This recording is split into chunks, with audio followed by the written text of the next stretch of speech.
Chocolate নিয়ে আসবেন please, তাড়াতাড়ি করে এখানে আসুন। বাবা চকলেট নিয়ে ফিরবেন এই বিশ্বাস নিয়েই আজও অপেক্ষায় মমিনুল ইসলামের ছোট্ট মেয়ে। জাতিসংঘ শান্তিরক্ষা মিশন থেকে বাবা যে আর কোনোদিন ফিরবেন না, সেই সত্যিটা বুঝে ওঠার বয়স হয়নি তার। সুদানের মাটিতে শান্তিরক্ষার দায়িত্ব পালন করতে গিয়ে জীবন দিতে হয়েছে কুড়িগ্রামের দুই বীর সৈনিককে। তাদের একজন উলিপুর উপজেলার উত্তর পাণ্ডুল গ্রামের আব্দুর রহমান ও মনোয়ারা বেগম দম্পতির সন্তান সেনা সদস্য মমিনুল ইসলাম। 2008 সালে বাংলাদেশ সেনাবাহিনীতে সৈনিক হিসেবে যোগ দেন মমিনুল। চলতি বছর জাতিসংঘ শান্তিরক্ষা মিশনে যান সুদানে। সেখানেই বিদ্রোহীদের বোমা হামলায় গুরুতর আহত হয়ে শেষ নিঃশ্বাস ত্যাগ করেন এই বীর। কি করে আর বলবো বা, কলজা বাড়ি যাবানে যে বাবা তোমরা একটা মায়ের সন্তান বা, মা ধর কি জিনিস তোমরা সব জানেন বা। আমরাই নাম্বার ওয়ান।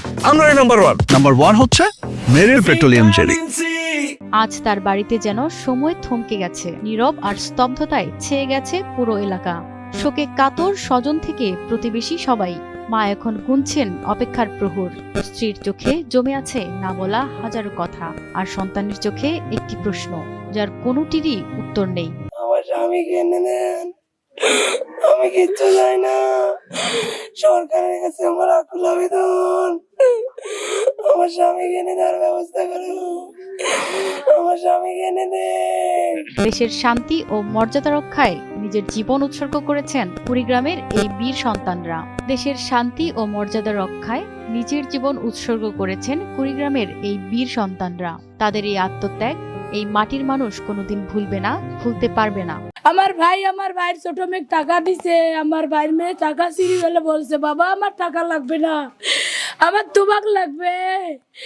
আমি সবার কাছে একটাই অনুরোধ করি, আমার ভাইয়ের মেয়ের দেখবেন, আমার বাবাক দেখবেন। আমার বাবার একটু শক্তি নাই যে একটা কিছু করে খাবে।